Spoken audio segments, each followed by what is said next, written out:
This may be the most significant moment in modern robotics. In 2023, a researcher at Google set up a table with a Coke can, pictures of Tom Cruise, Snoop Dogg, and Taylor Swift, and asked Google's newest robot brain, RT2, to move the Coke can to Taylor Swift. RT2 was too large to run on the robot itself. The robot sent one image at a time from its onboard camera to a TPU cluster, which sent back control signals. The robot, controlled by RT2, slowly picked up the Coke can and awkwardly placed it on the edge of the picture of Taylor Swift. A couple years later in 2025, one of the researchers on the team, Carol Houseman, would describe this scene as the moment it became clear to him that this was going to work. Within a year of the 2023 Coke can demo, Houseman and many of the key members of the RT2 team had left Google and reassembled to form a startup called Physical Intelligence. And their robots have gotten better, a lot better. The latest robot brains from Physical Intelligence can open padlocks, fold your laundry, peel an orange, make a grilled cheese sandwich, make coffee, and clean up bedrooms and kitchens that it's never seen before. Why was this unimpressive Coke can demo such a breakthrough? And how did it enable Physical Intelligence to improve their robots so rapidly? In this video, we'll first explore the fascinating build-up to RT2 at Google. From here, we'll take a deep dive into the Physical Intelligence Robotics Foundation models, and see what makes these incredibly impressive robot brains tick. In 2022, the year ChatGPT was released, researchers at Google began exploring what role large language models might play in robotics. Their first notable result, a system known as SayCan, used a large language model as a planning system to break down complex tasks into subtasks. In this demo, SayCan breaks down cleaning up a spill into the subtasks of finding a sponge, picking up the sponge, going to the spill, and so on. From here, the team expanded on this work, creating a more capable iteration of the idea called inner monologue, and another interesting variant, where the team used an LLM to write code to control the robot on the fly. However, these early efforts were effectively bottlenecked by the available robot controls algorithms. Once the LLM in SayCan decided to pick up a sponge, a completely separate neural network that had been trained to imitate humans controlling robots to perform various small tasks was used to compute the actual robot control signals. This meant that SayCan was effectively limited to a menu of actions the LLM could choose from. To get SayCan to place a Coke can on an image of Taylor Swift, behaviors involving Coke cans and Taylor Swift would have to be explicitly trained. At the end of 2022, the team made a significant improvement to their control layer, introducing Robot Transformer 1, or RT1. Like the team's previous control algorithms, RT1 was trained to imitate humans, but used a significantly larger dataset, with over 130,000 human demonstrations, and used a larger transformer-based architecture. RT1 was able to perform a significantly broader range of actions than its predecessors. This effectively gave the planning layer a much larger menu of actions to choose from. The RT1 team showed that using the planning LLM from SayCan, coupled with RT1 to control the robot, significantly improved performance on long horizon tasks, like finding certain items in kitchens that the robot hadn't seen before. As Google incrementally improved their robot brains, large language models were also rapidly advancing. The LLM used for planning in the SayCan and RT1 systems was the text-only Palm 540B model, trained in early 2022. This meant that the robot's planning layer couldn't actually see the world.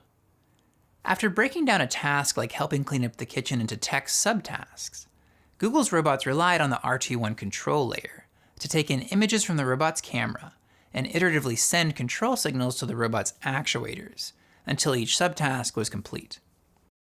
This approach worked fine for some tasks, but having a planning layer that was effectively blind was clearly not ideal.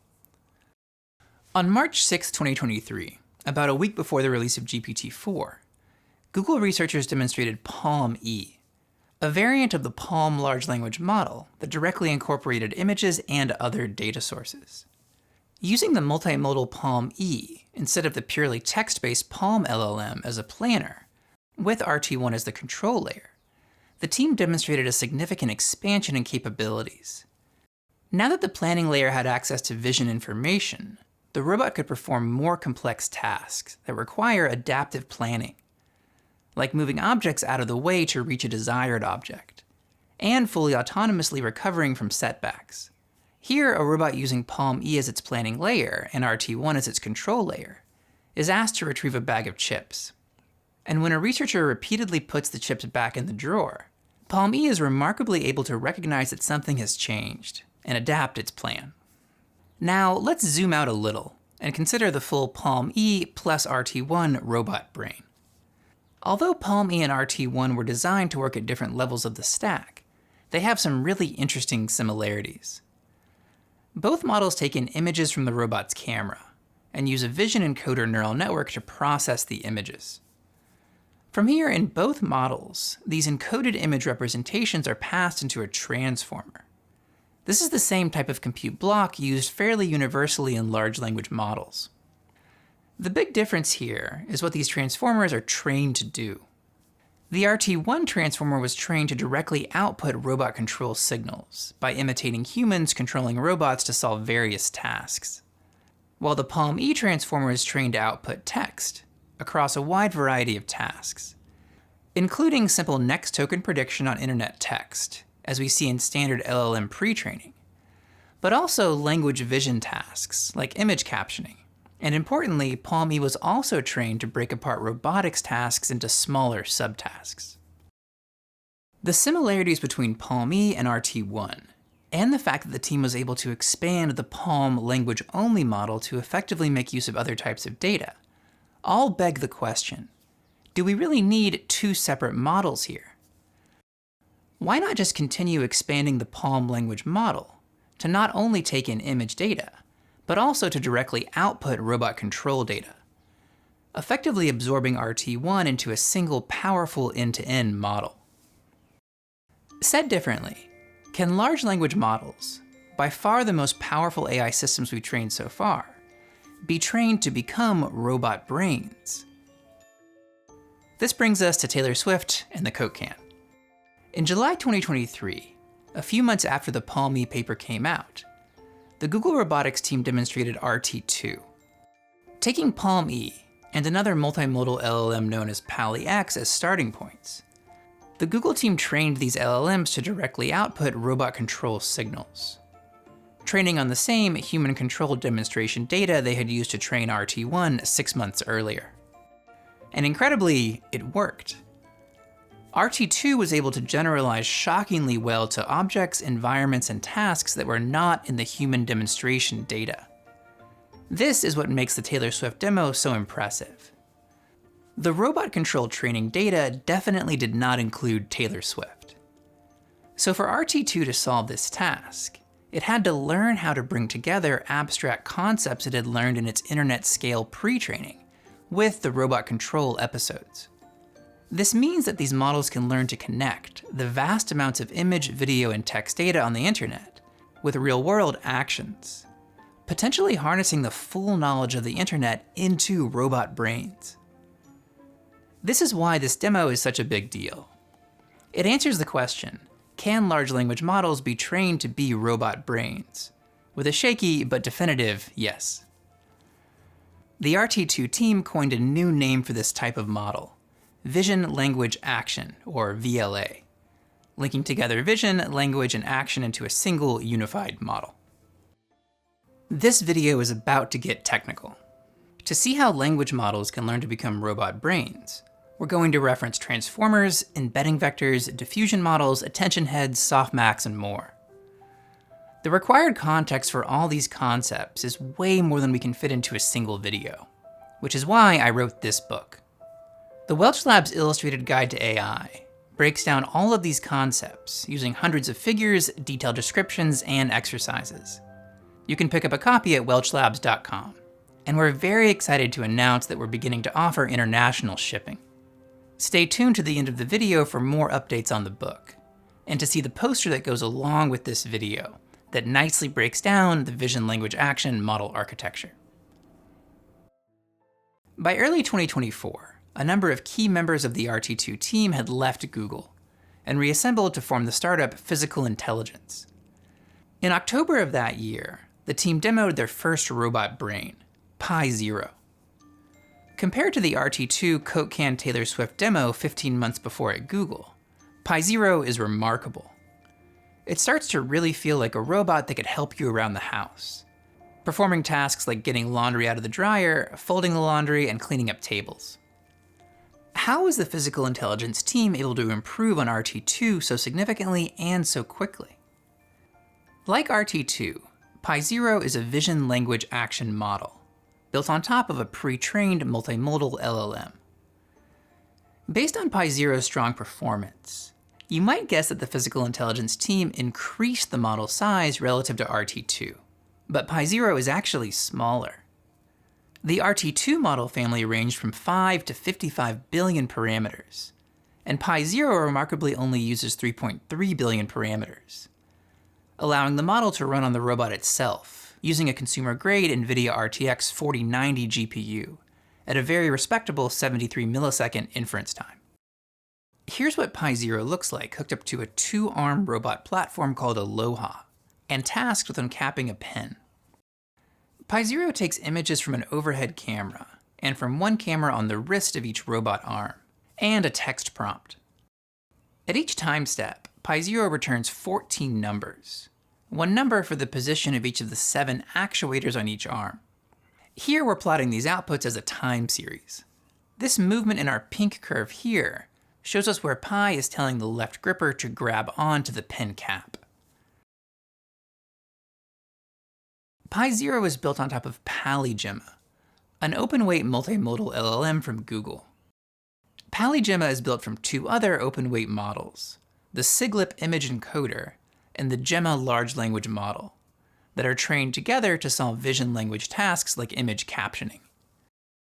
Now, following the RT2 approach, the underlying language model, in this case PaliGemma, would be trained to directly output control values. However, the Physical Intelligence team made a clever improvement here that makes Pi0 significantly better at dexterous manipulation. Instead of having the underlying language model directly output control values, Pi0 introduces a second neural network the team calls an action expert. Interestingly, the Pi0 action expert uses the same architecture as Gemma. In fact, in the Pi0 codebase, the action expert is instantiated as a Gemma model. The only differences are that the action expert is randomly initialized instead of pre-trained, and the action expert is not as wide as Gemma, using fewer parameters within each layer. Now, this may sound like we're going back to the earlier SayCan system, where a high-level LLM performed planning, and a lower-level network handled robot control.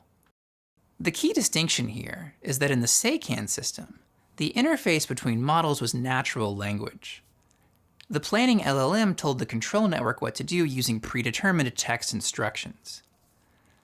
Pi0, in contrast, uses a much richer interface between the 2 models.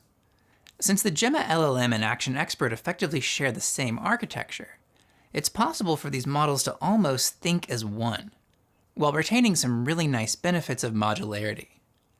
Let's have a closer look at how our Gemma LLM learns to act as a robot brain. Then we'll have a closer look at how the interface between these 2 models works. The Gemma LLM processes both the images and text prompts that come into Pi0. Each image is broken into a grid of patches, resulting in 256 image patches per image, and 768 total patches.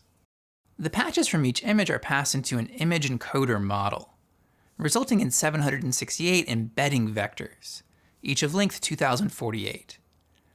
These vectors are sometimes referred to as soft tokens. Here we're coloring each embedding vector to approximately match its corresponding image patch.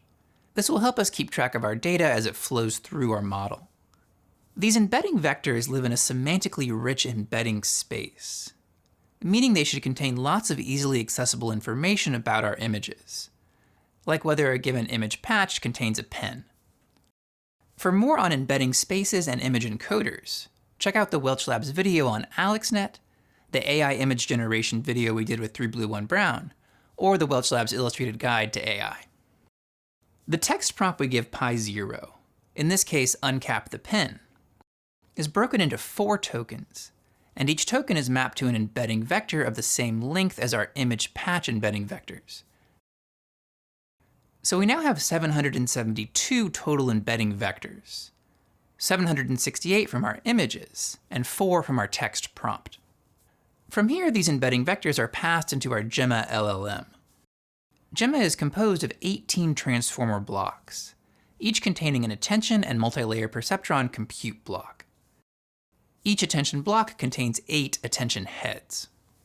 These attention heads are arguably the most critical part of the transformer architecture, and are the key to the tight integration between Pi0's underlying LLM Gemma and Pi0's action expert. In a given attention head, the incoming embedding vectors are multiplied by 3 separate matrices of learnable weights, producing 3 new matrices, known as queries, keys, and values. Each of these matrices has 772 rows, one for each input to our transformer. We don't have enough space to visualize all 772 rows of our matrix. Here we're showing the first row, which corresponds to the upper left patch of our overhead image. Next, we're showing rows 373 to 376, which correspond to these 4 patches of our left wrist image. This will be important shortly, as we see how Gemma figures out how to connect the word for pen to the parts of the images that contain the pen. As we did with our embedding vectors, we'll color each row of our matrix with the approximately average color from its corresponding image patch. Our 2 patches that contain the orange pen get colored orange. And finally, the light and dark parts of each vector correspond to the actual numerical values of the vector. Dark regions are lower numbers and light regions are higher numbers. Finishing out our matrix, these last 4 rows come from our input text, with 1 row for each token, and we'll color all our text rows blue. From here, Gemma's attention head searches for similar query and key matrix rows. This attention head may have learned, for example, to specialize in searching the incoming images for objects that match words that appear in the prompt. After all, if our robot brain is going to uncap the pin, it needs to know where the pin is in our images. The word pin shows up at our very last token input position, and its query vector looks like this. The attention head computes the dot product between this row and every row in our key matrix. And larger dot products indicate closer matches between queries and keys. Interestingly, our highest dot products in this sample by far occur at our 2 image patches that contain the pin. From here, our attention head normalizes these dot product values using a softmax operation. We can take our visualization 1 step further here and show these attention values as a heat map on top of our images, where brighter shades of magenta correspond to larger attention values. So the 2 orange rows of our key matrix with high attention values that correspond to these 2 image patches get colored bright magenta, and their neighboring patches with low attention scores do not. So the idea here is that our heat map visualization shows us the strongest matches in our images to our query vector for the word pin in our prompt. And remarkably, our best matches occur at the patches in all 3 images that show the pin. Playing our video and running this analysis at each frame, we see impressive pin tracking results. Our model is clearly using this attention head to connect the word pin in our prompt to the parts of our images that contain the pin. Now, our attention head doesn't just search for matches to our pin query. All 772 query vectors, corresponding to all input images and prompt tokens, are compared to all 772 key vectors. The resulting attention values from all these comparisons are collected in a 772 by 772 attention pattern matrix. Each row of the attention pattern corresponds to a single query. The final query row corresponds to the pin token in the prompt that we've been visualizing. So our heat map values end up in the bottom row of our attention pattern. At the beginning of our attention head, we computed 3 matrices, our queries, keys, and values. We've used our queries and keys to create our attention pattern, and now our attention pattern matrix is multiplied by our value matrix, creating this attention head's output, a new 772 by 256 matrix. Multiplying our value matrix by our attention pattern effectively moves information between token positions.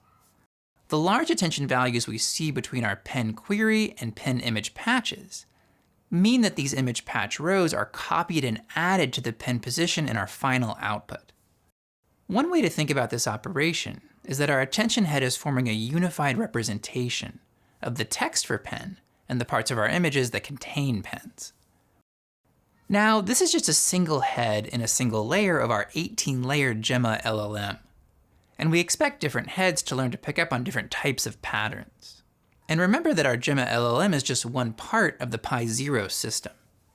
Let's now turn to Pi0's action expert model and see how the physical intelligence team was able to get these models to work together so seamlessly. While the PaliGemma portion of Pi0 takes in our 772 image and text prompt tokens, the action expert takes in information about our robot's state. That is, the position of all of its joints. On the Aloha platform we've been experimenting with, each arm has a movable waist, shoulder, elbow, forearm rotation, wrist rotation, and gripper. This makes for 7 joints per arm, or 14 total numerical values that we need to control our robot. Just as our text prompt and input images are mapped to embedding vectors, our vector of 14 joint positions is also mapped to an embedding vector. This mapping is done by multiplying our joint vector by a 14 by 1024 matrix of learned weights. Note that while the Gemma LLM in Pi0 uses an embedding vector of length 2048, the action expert uses embedding vectors of length 1024. This reduces the compute requirements and inference time of the action expert model. So the robot's current state fits into a single embedding vector or soft token. This is one of the inputs to our action expert. The action expert has one more set of inputs, the joint positions of the robot over the next 50 time steps, generally referred to as actions.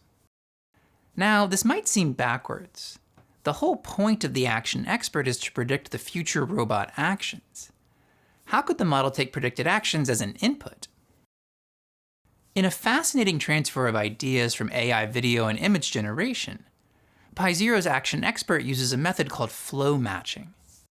The idea is that instead of outputting robot actions in one go, the model iteratively shapes completely random actions into a final trajectory.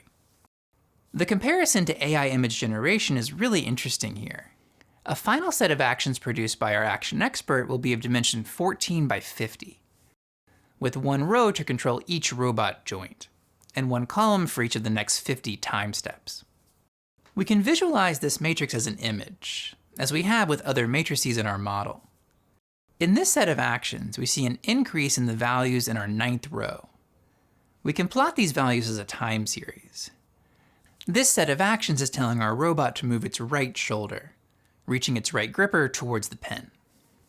In AI image generation, we can create an image of a cat by iteratively refining a pure noise image into a detailed cat image. Pi0's action expert does the same thing, refining a 14 by 50 random image of joint trajectories into a detailed plan for how to move each robot joint. One reason this flow matching or diffusion process works so well for generating natural images is that the distribution of natural images is multimodal. There are many ways to create an image of a cat. Analogously, there are many ways we can move our 14 robot joints to uncap a pen. So to generate a set of actions, the action expert starts with completely random actions, and predicts how these actions should be updated to produce a slightly more realistic and accurate set of trajectories. These trajectories are added to the input actions, and then passed back into the model, which then computes a new set of updates. This process is repeated 10 times in Pi0, until we have a nice set of trajectories. The fact that we can use the same exact flow matching process to generate images and videos and control robots is so interesting to me. It's such a surprisingly effective abstraction on top of what feel like very different applications of AI. So our action expert model can iteratively shape pure noise into robot trajectories. But how does it know what trajectories to generate? The action expert needs to know what the goal is, in the case of our example, uncapping the pen. And of course, it needs lots of information about the scene, like where the pen is in space. As we saw earlier, this is exactly the type of information our Gemma LLM is already processing in its attention heads. The question from here is, how do we best give our action expert access to this information? As we saw earlier, the action expert uses the same architecture as our Gemma LLM. This means that, like Gemma, our action expert has 18 attention blocks with 8 attention heads each. As we saw earlier, each Gemma attention head computes a separate query, key, and value matrix. Our action expert attention heads perform the same operations, but with different inputs. Our action expert has 51 inputs, 1 for the robot's current state, and 50 for the robot's predicted actions over the next 50 time steps. So within each attention head, our action expert's query matrix will have 51 rows, 1 for each model input. Now, using the standard attention mechanism, each query is able to search for matches in the keys. This could allow, for example, our second action step to use information from our first action step, which would help our model create a nice smooth trajectory from time step to time step. Of course, to figure out where these trajectories should go at all, our action expert's queries ideally need access to the prompt and image information from our Gemma LLM. This is where the team's decision to use the same architecture for the LLM and action expert really pays off. All we have to do at this stage is take the keys and values from the corresponding attention head of our Gemma LLM and append them to the keys and values from our action expert. So we now have 51 plus 772, making for a total of 823 keys that our action expert can query. These keys contain all the information the action expert needs: the text prompt, the encoded images, the robot state, and other time steps in the planning process. This gives the attention heads in our action expert an immediately available, incredibly rich information source. It's a really clever design. This modular design allows for some impressive efficiency gains. After the images and prompt are passed into PaliGemma, the computed keys and values in each attention head are cached. This is a common step in LLM inference, preventing redundant computation as new tokens come along. However, in this case, the physical intelligence team uses PaliGemma's KV cache to feed into each action expert's attention head. Since the action expert uses a flow matching process, it needs to run multiple times to produce final smooth trajectories, but is able to use the same KV cache each time, because the input images don't change until the next time step. The fact that all these components can be trained to work together so well is absolutely incredible. At each step, Pi0 takes in its prompt and images, runs them through PaliGemma, caches all the key and value matrices, and then runs the action expert to iteratively denoise random trajectories into final paths. The robot then follows these paths for a few steps, and the process is repeated, controlling the robot to achieve the task at hand.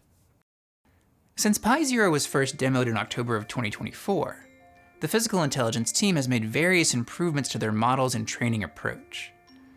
But their core VLA architecture, using a tightly coupled multimodal LLM with a flow matching action expert, has remained unchanged. Looking back on the RT2 Taylor Swift Coke Can demo in 2023, it's incredible to see how far VLA models have come.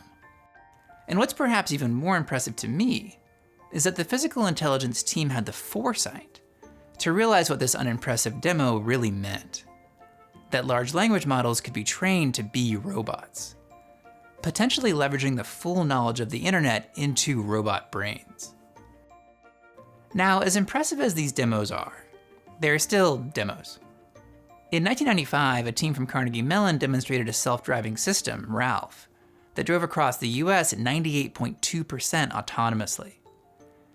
This clearly did not mean that self-driving cars were around the corner, and the generation of self-driving cars we have today works very differently. And interestingly, there's a different paradigm emerging for building robot brains, broadly known as world models, that actually do not use large language models as a backbone. Yann Lecun, AI pioneer and longtime chief AI scientist at Meta, recently left his role at Meta to start a new venture focused on world models. Yann was kind enough to chat with us about it, and wasn't shy about giving his opinion on VLA models. What's your expectation here? Do you think JEPA-based approaches will eventually overtake VLA approaches? Oh, absolutely. Yeah, VLA are doomed. I mean, they basically don't work really well. Okay. I mean... Next time, we'll dig into Yann's approach. If you enjoyed this video, check out the companion poster. The poster walks through the full Pi0 architecture, with helpful descriptions along the way. Fitting everything on screen was a huge challenge when animating this video, and the large format of the poster is perfect for getting everything into one place. The poster is printed on high-quality large format photo paper with genuine Canon inks for excellent colors and details. For a limited time, you can get a discount on the poster when bundled with the Welch Labs Illustrated Guide to AI, using code VLA.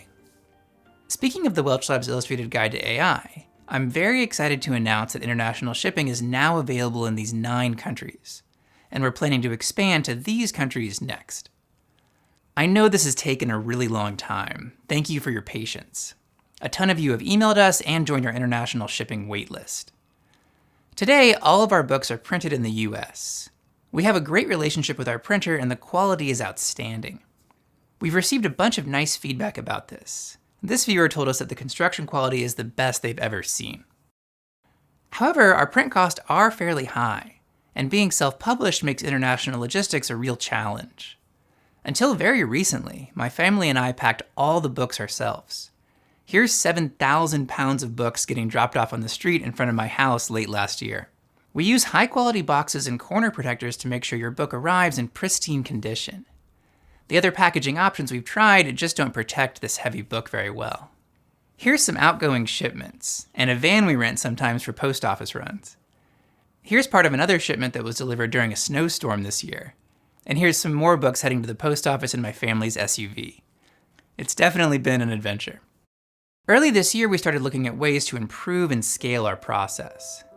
We've had some interesting calls with publishers, but the deals we've seen so far either significantly reduce print quality or cut too deeply into our margins, effectively introducing 1 or 2 layers of middlemen to our supply chain.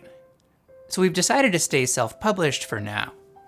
We did find a great local packing and logistics partner, who now thankfully is handling fulfillment. They also ship enough volume to get some nice international rate discounts. This is what has allowed us to start to tackle international shipping. Starting today, we're offering flat rate shipping to Canada, Mexico, the UK, Ireland, Germany, France, the Netherlands, Italy, and Belgium. And the flat rate includes all relevant VAT, GST, and duties. We chose these countries by cross-referencing the countries with the highest demand on our waitlist, and where we're able to ship without exorbitant shipping costs. Next, we're looking at expanding to India, Australia, New Zealand, Singapore, Japan, South Korea, Hong Kong, Thailand, and Malaysia. Although higher shipping costs due to a global increase in fuel prices is making this a bit more challenging than we expected. I'm really happy that we now have some international options, but the price we need to charge to cover printing and shipping is still higher than I would like. If we continue to see strong demand, this will allow us to invest in larger print runs, bringing down printing cost.